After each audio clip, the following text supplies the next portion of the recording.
আসসালামু আলাইকুম। প্রিয় দর্শক, অন্য মঞ্চের আলাপচারিতায় আপনাদের সকলকে আমন্ত্রণ জানাচ্ছি। প্রিয় দর্শক, আমরা এখন এই মুহূর্তে একটা বিচিত্র অবস্থানে রয়েছি, মানে জাতীয়ভাবে বিচিত্র। যেমন একদিকে বলা হচ্ছে যে আগামী ফেব্রুয়ারিতে নির্বাচন হবে, রাজনৈতিক দলগুলো নির্বাচন নিয়ে মাঠ গরম করছেন অথবা যার যার মতো প্রস্তুতি নিচ্ছেন। আবার এরই মধ্যে আমরা দেখলাম যে দুটো বিশ্ববিদ্যালয়ে ছাত্র সংসদ নির্বাচন হলো, ঢাকা বিশ্ববিদ্যালয় এবং জাহাঙ্গীরনগর বিশ্ববিদ্যালয়। মজার ব্যাপার হলো যে মিডিয়াগুলোতে আপনারা দেখবেন যে জাতীয় নির্বাচন অথবা জাতীয় রাজনীতি নিয়ে যতটা গুরুত্ব পাওয়ার কথা ছিল মিডিয়াগুলোতে, তার চেয়ে যেন অনেক অনেক বেশি গুরুত্ব পাচ্ছে এই ছাত্র সংসদ নির্বাচন নিয়ে। তো ছাত্র সংসদের রাজনীতি, ছাত্র সংসদের নির্বাচন, এটা কি একটা জাতির জন্য বিশাল কোনো ঘটনা, নাকি এর মধ্যে জাতীয় রাজনীতির কোনো ইঙ্গিত কেউ খোঁজার চেষ্টা করছেন, নাকি ইঙ্গিত আছে বলে কেউ দেখানোর চেষ্টা করছেন? এর মাঝে আবার আমাদের পার্শ্ববর্তী দেশ একটা, একদম লাগোয়া নয় কিন্তু একদম পার্শ্ববর্তী বলতে পারি, প্রতিবেশী দেশ নেপালে যে ঘটনা আমাদের এখানে গত বছরের অগাস্টে ঘটেছিল, তার জন্য আমরা পুনরাবৃত্তি দেখলাম। ইয়াং জেনারেশন খুবই ফেটে পড়ে বিভিন্ন কারণে, তাদের সামাজিক মাধ্যমগুলোকে বন্ধ করে দেওয়ার কারণে অথবা অন্যের প্রতিবাদ করার যে মাধ্যম সেটাকে থামিয়ে দেওয়ার কারণে সেখানে কিন্তু সরকার বিরোধী একটা বিশাল আন্দোলন হলো। সেই আন্দোলনের পর সেখানেও একটা অন্তর্বর্তীকালীন সরকার গঠন করা হলো, এবং সেই অন্তর্বর্তীকালীন সরকার, তাদের সাবেক একজন চিফ জাস্টিসের নেতৃত্বে হলো। সেই অন্তর্বর্তীকালীন সরকারের চরিত্র কি আমাদের অন্তর্বর্তীকালীন সরকারের মতো? এটা যে একেবারেই না, সেটা আমরা দেখলাম। তো এই সমস্ত বিষয় নিয়ে কথা বলার জন্য আজ আমরা আমন্ত্রণ জানিয়েছি জাতীয় নদী রক্ষা কমিশনের সাবেক চেয়ারম্যান ডক্টর মঞ্জুর আহমেদ চৌধুরীকে। জনাব মঞ্জুর আহমেদ চৌধুরী, আপনাকে আমাদের অনুষ্ঠানে স্বাগত জানাচ্ছি। ধন্যবাদ। জনাব, জাতীয় ঘটনা আরেকটা হলো প্রতিবেশী দেশের ঘটনা। আমি আগে জাতীয় ঘটনা দিয়ে আপনার সঙ্গে প্রশ্নটা করতে চাই। আমার সরাসরি প্রশ্ন যে শিক্ষা প্রতিষ্ঠানে ছাত্র সংসদ নির্বাচন, আপনি দেখবেন সবগুলো মিডিয়াতে কিন্তু এটাকে বিশাল বিশাল করে এবং লিড করছে, তারা ছবি টবি দিয়ে একাধিক রিপোর্ট করছে। তো এটা কি আমাদের মিডিয়া কি মানে একটা হাইপ তোলার চেষ্টা করছে, নাকি মিডিয়া কি নিউজের গুরুত্ব বুঝতে পারছে না, নাকি এটার সঙ্গে জাতীয় রাজনীতির আসলে কোনো সম্পর্ক আছে? আর এই যে নির্বাচন দুটো হলো, দুই জায়গাতে আমরা দেখলাম যে জামায়াতের অঙ্গ সংগঠন না হলেও জামায়াতের ভাবধারা দ্বারা পরিচালিত যে ইসলামী ছাত্র শিবির, তারা একদম ভূমিধস জয় তাদের এসেছে। তো এই ঘটনাটাকে আপনি কিভাবে আসলে দেখছেন? দেখেন, মিডিয়া এখন কিন্তু হাইব্রিড হয়ে গেছে। অর্থাৎ শুধু যে মিডিয়া আপনার ওই টেলিভিশনের সেটের সামনেই লোকজন দেখে তা না, তারা কিন্তু অনলাইনেও দেখে, তাদের সেই ইউটিউবে দেখে। আবার যারা পত্রিকা, শুধু পত্রিকাই দেখে না, পড়ে না, পত্রিকার সাথে সাথে সেই খবরটা কিন্তু অনলাইনে চলে যায়। এইখানে ভিউর একটা ব্যাপার আছে, কোন সংবাদটা বেশি লোকে দেখবে, চাইবে, সেটাই তো তারা হেডলাইন করবে। আপনি যদি দেখেন যে ইলেকশনের ডাকসু নির্বাচনের আগের দিন আপনার শিবির সমর্থিত যে প্যানেল, যে প্যানেলের যখন তারা প্রেস কনফারেন্স করলো, যে প্রেস কনফারেন্সে আপনার বলতে গেলে কয়েকশো সাংবাদিক উপস্থিত, তাতে মানে চারিদিকে ক্যামেরা, মোবাইল ক্যামেরা, মানে রেগুলার ক্যামেরা, বিশাল এটা একটা জাতীয় নেতাদের সেই জন্য একটা গুরুত্ব পায়। তাছাড়া ঢাকা ইউনিভার্সিটির ডাকসুর নির্বাচনের সবসময় একটা গুরুত্ব পাইছে, আগেও পাইছে। কারণ ডাকসু নির্বাচনের ড্রামেটিক কিছু হওয়ার সম্ভাবনা থাকে। 73 কথা আপনাদের মনে নাই, কিন্তু আমার মনে আছে। সারাদিন ব্যাপী সুন্দর নির্বাচন হলো, ঠিক যখন এই বাক্স গুণা হবে সেই সময় আপনার বাক্সগুলি নিয়ে গেল, এসে বন্ধ হয়ে গেল। এবং ডাকসু নির্বাচনের আগে পরে অনেক সময় বন্দুক যুদ্ধ হয়েছে, আপনার কাটা রাইফেল বাইর হয়েছে, পিস্তল বাইর হয়েছে, সেরকম একটা ধারণা ছিল। কিন্তু এটা হয়নি। একটা অত্যন্ত সৌহার্দ্যপূর্ণ পরিবেশেই আমি বলবো যে ডাকসু নির্বাচনটা আহ, সমাপ্ত হয়েছে। এবং জি। এই জন্য আমি ডাকসু নির্বাচনের যারা উইনার, যারা বিজয়ী জি। হয়েছে এবং যারা হুম, পরাজিত, হুম, সকলকেই আমি অভিনন্দন জানাই যে তারা একটা হুম। মানে ভায়োলেন্টবিহীন একটা, মানে নন ভায়োলেন্ট ওয়েতে নির্বাচন যে করতে পারছে, এটা একটা হুম। বড় সাকসেস। কে উইন, কে হারলো, তার থেকে বড় কথা যে এইখানে পিসফুল হয়েছে, এইখানে বড় কিন্তু এটা তো আপনি লোক বলতেছেন, নাই। এটা তো আপনি বলতেছেন ঢাকা ইউনিভার্সিটির কথা। আবার জাহাঙ্গীরনগরে তো নির্বাচন নিয়ে মাত্র 8,000 ভোট সেখানে গুনতে তাদের 3 দিন 4 দিন লেগে গেল। তো ওটাকে আপনি কিভাবে দেখবেন? ওটাও কি তাহলে আপনি বলবেন দেখে পিসফুলি হয়েছে, ভালোভাবে হয়েছে?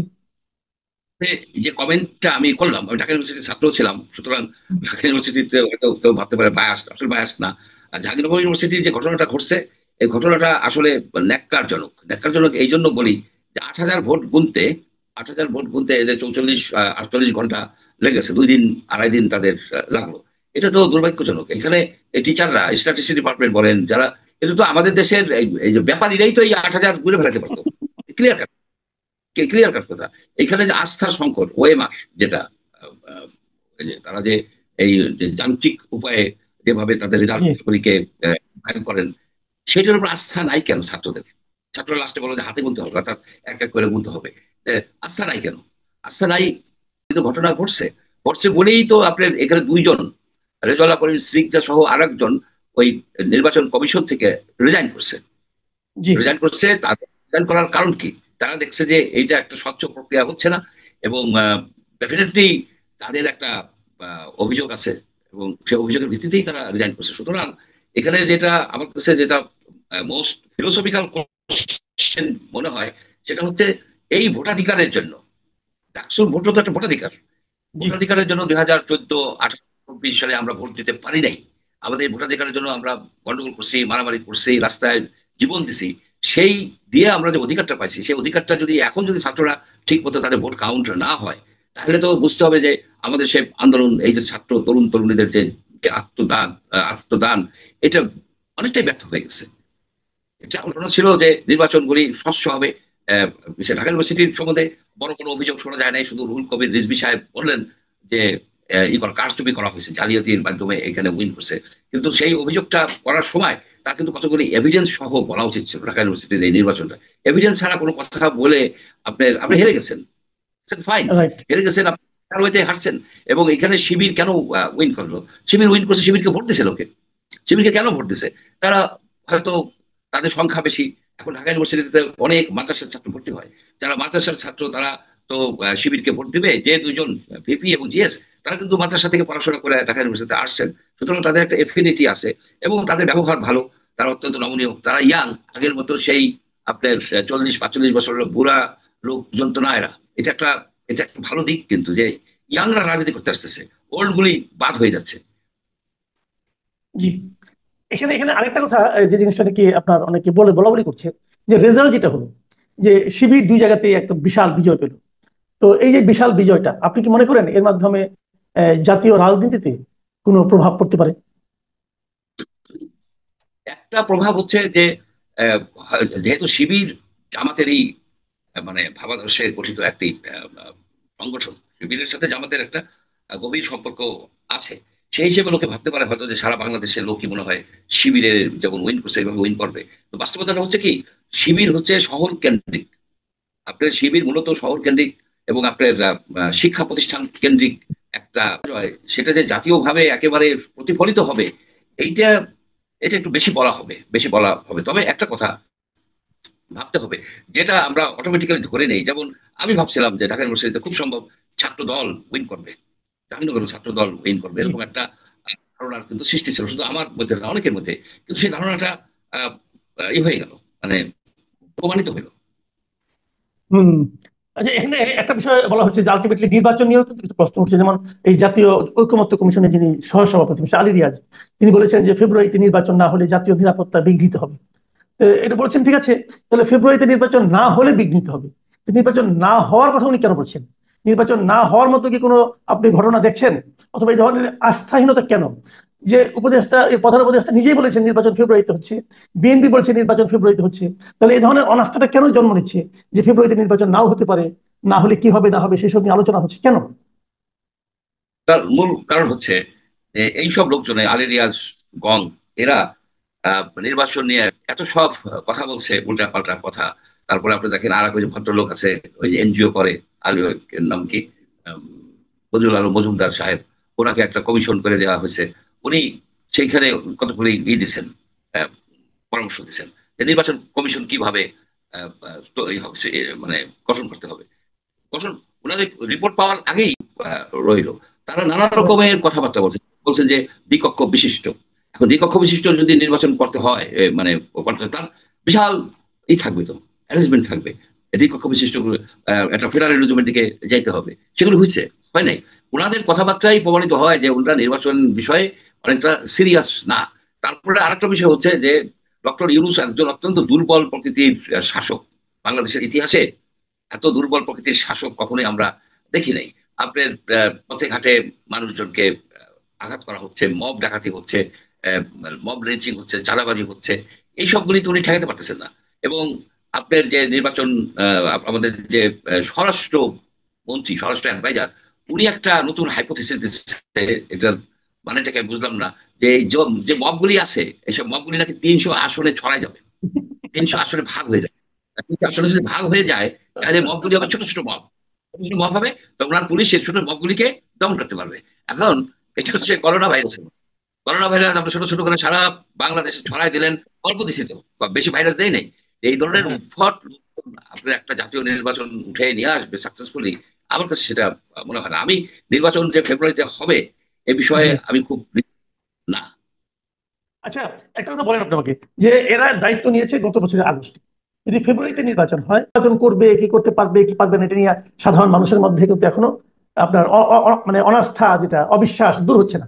অথচ দেখেন, আমাদের পার্শ্ববর্তী দেশ নেপাল, নেপাল তো আমাদের চেয়ে সমৃদ্ধ দেশ বলে বলা যাবে না, আমাদের চেয়ে ধনী তাও বলা যাবে না। তো নেপালের মতো দেশে একই রকম ঘটনা কিন্তু ঘটলো। এই যে জেনজি, এই যে প্রজন্মটা, এরাই কিন্তু ক্ষমতা থেকে সরকারকে নামিয়ে দিল, বিভিন্ন বাড়িঘর আগুন দিয়ে পুড়িয়ে দিল, অনেক কিছুই ঘটলো সেখানে। তারপর তারাও আবার একজন অন্তর্বর্তীকালীন প্রধানমন্ত্রী নিয়ে আসলেন, তাকেও আমাদের মতোই রাষ্ট্রপতি নিয়োগ দিলেন। এখন নিয়োগ দেওয়ার পাওয়ার পরের দিনই, শুক্রবার দিন নিয়োগ পেলেন, শনিবার দিন উনি বললেন যে মার্চের প্রথম সপ্তাহে ডেট দিয়ে দিলেন, 5 তারিখ না 6 তারিখ একটা ডেট দিয়ে দিলেন যে ওই দিনই ইলেকশন হবে। তো যে জিনিসটা ওনারা পারলেন, আমরা কেন পারলাম না?